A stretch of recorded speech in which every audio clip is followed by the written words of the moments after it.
लोगों से रूबरू होने का मौका मिला है, बड़ी खुशकिस्मती हमारी है कि आप लोगों से मिलने का मौका मिला है। कुछ तथ्यों पे बात करनी थी आप लोगों से। इनफैक्ट आप लोगों के लिए हमने कोशिश किया कि ये काफ़ी बैकवर्ड एरिया आ जाता है अपने आप में, जहाँ पे इन जनरल जो गवर्नमेंट की तरफ से जो भी सुविधाएं देनी चाहिए वो बहुत सारी यहाँ तक नहीं पहुँच पा रही है।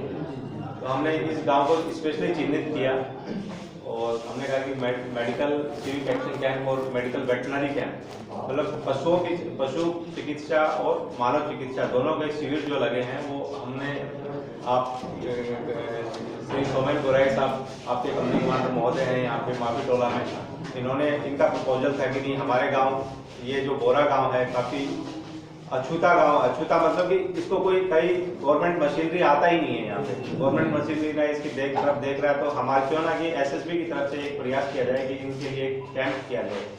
तो ये सारा सब कुछ जो श्रेय जाता है ये इनको जाता है कैंप ऑर्गेनाइज करने का, गोराई साहब को। और कुछ एक विशेष 2-4-5 पॉइंट हैं हमारी तरफ से जो जिन पे हम आपसे चलिए रूबरू होने, ये एक मंच है जहाँ पे हम लोग आपस में मिल सकें, अदरवाइज तो बड़ा मिलना बड़ा मुश्किल हो जाता है। चलिए एक मंच ही कह लीजिए इसको कि ये सिविक एक्शन कैंप लगा है तो आप लोग भी आए हैं और हम लोग भी आए हैं और आप लोग से रूबरू हुए।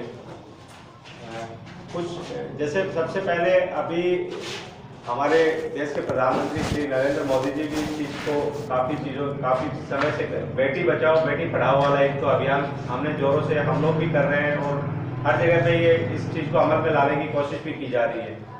तो अब बड़े बुजुर्ग सब लोग यहाँ पे शामिल हैं, तो कोशिश कीजिए जो भी अपनी बच्चियाँ हैं, क्योंकि पहले के ज़माने में क्या था कि साक्षरता के नाम पे केवल ये सोचा जाता था कि हम केवल बेटी तो पराया धन है और बेटी को क्यों पढ़ाया जाए, मतलब इन जनरल एक मेंटेलिटी हुआ करती थी गांव ग्रामीण परिवेश में। मैं भी ग्रामीण परिवेश से संबंध रखता हूं, तो मुझे बहुत अच्छे से मालूम है कि गांव में बेटियों की जो एजुकेशन को बहुत तवज्जो नहीं दी जाती थी, उसको बहुत ज़्यादा मान्यता नहीं थी गांव में कि नहीं बेटियों को पढ़ा के क्या फ़ायदा, बेटी तो पराया धन है, एक दिन चले जाना है।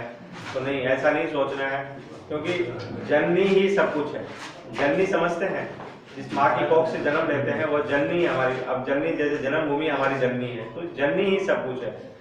यदि सृष्टि का निर्माण हुआ है या सृष्टि चल रही है तो जननी के कारण ही है।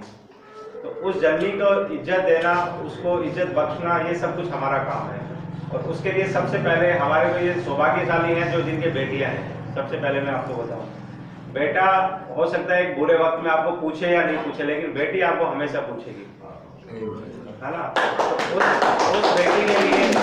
तो उस बेटी के लिए यदि हम ये सोचेंगे नहीं इसको एजुकेशन देके क्या फायदा, बेटा काम आए या नहीं आए, मैं ये नहीं कह सकता कि बेटे काम नहीं आएंगे, लेकिन जहां बेटे 70% काम आएंगे, बेटी 100% काम आएगी आपको, है ना। दुख तकलीफ में बुढ़ापे में आपका बेटी सहारा है, वो पक्का पूछेगी अपने, मतलब वहाँ ससुराल में भी होगी, वहां से भी आपको पक्का उसको रहेगी चिंता कि मेरे माँ बाबूजी कैसे हैं, क्या कर रहे हैं, क्या नहीं कर रहे हैं।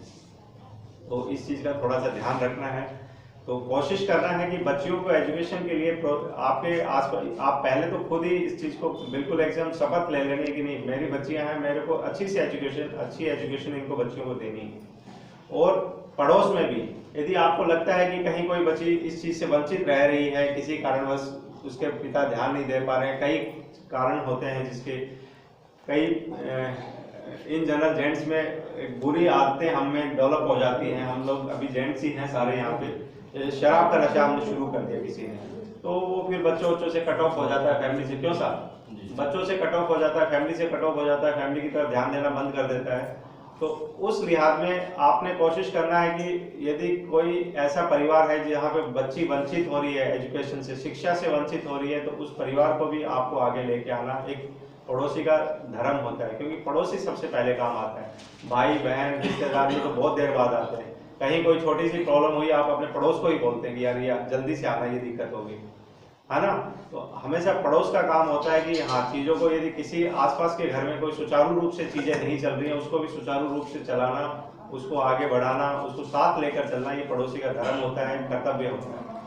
तो पहला तो पॉइंट ये था कि बेटी बचाओ बेटी पढ़ाओ, बेटी को बचाना भी है, बहुत सारे चीजें होती थी पहले, आजकल तो गवर्नमेंट ने बैन कर दिया है, अल्ट्रासाउंड होते थे, ये होता था अलग अलग जाके, तो वो चीजें आजकल आपको पता है कि वो चीजें बंद हो चुकी हैं। होती होंगी कहीं बहुत ही इलीगल तरीके से, चोरी छुपे ये चीजें अभी भी प्रैक्टिस में ली जाती होंगी, बट स्टिल काफी रोकथाम लगी है इन चीजों पे।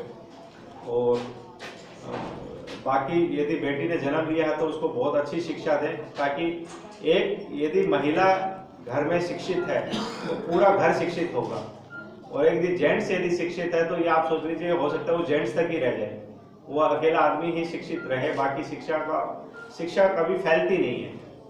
महिला को आप 1 रुपया देंगे वो रुपया 1 को 10 कर देगी।